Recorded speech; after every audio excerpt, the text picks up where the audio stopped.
산소를 많이 사용한다는 것은 그만큼 산소 찌꺼기인 활성산소에 노출돼서 뇌 손상을 받을 수 있다는 뜻도 되는 겁니다.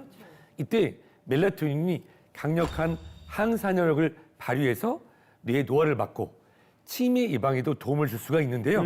그 이유는 이 멜라토닌이 강력한 항산화제로 알려져 있는 글루타치온이나 비타민 C, 비타민 E보다도 더 강력한 항산화력을 발휘해서 뇌 노화의 주범, 이 체내의 활성산소를 효과적으로 제거해 줄 수 있기 때문입니다. 아니 그러면 보통 이 항산화제 하면 이 생각나는 게 비타민이거든요. 네. 그런데 멜라토닌이 그것보다 더 강력하다 이 말씀인가요? 그렇습니다. 네. 우와. 실제로 한번 비교해 볼까요? 네. 실제 멜라토닌의 항산화력을 살펴보면요. 글루타치온의 5배, 비타민 E의 10배, 또 비타민 C보다는 무려 13배나 높은 항산화력을 발휘하는데요. 이뿐만이 아니라 비타민 C, 비타민 E에 비해서 약 70배나 더 강한 DNA 산화 방지 능력이 있는 것으로 밝혀졌습니다. 이런 이유로 멜라토닌을 노화 중화제다라고 표현하기도 하고요. 세상에. 네, 또 다른 문헌에서는 자연에서 가장 강력한 항산화제다라고 밝힌 바도 있습니다. 노화 중화제. 이름 한번 정말 잘 지었는데요. 야, 진짜 아니 그런데 궁금한 게 말이에요. 멜라토닌 항산화력이 왜 이렇게 강력한 거예요? 그러니까 우리 몸에 생기는 병의 사실상 90%는 다 원인이 활성산소입니다. 네. 근데 이 활성산소의 특징은 짝을 잃어서 불안정한 상태의 산소라는 거예요. 그래서 항상 다시 짝을 찾고 싶어 합니다. 네. 짝을 찾고서 다시 안정을 회복하고 싶어 해요. 굉장히 지상렬씨 같은 존재죠. 네. 그러네요. 활성산소 같은 존재네요. 그렇죠. 이쯤이? 예. 자, 그런데 중요한 거는 네. 남의 짝을 뺏어온다는 겁니다.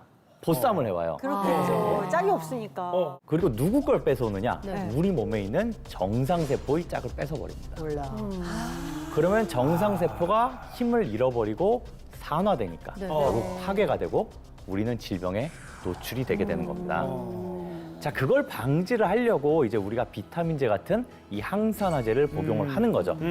자, 근데 이때 또 다른 문제가 하나 또 있습니다. 비타민 C, 글루타치온, 비타민 E 같은 이런 일반적인 항산화제는 활성산소에게 전자를 주고 자기가 대신, 우리 세포 대신 산화를 해버린다는 거예요. 그러니까 활성산소를 제거와 동시에 아주 사라져 버린다는 그런 얘기네요. 그렇죠. 우리 세포 대신에 희생을 한 건데 그러니까 다시 말하면은 항산화제 한 개당 활성산소 한 개만 제거를 할 수 있다는 얘기입니다.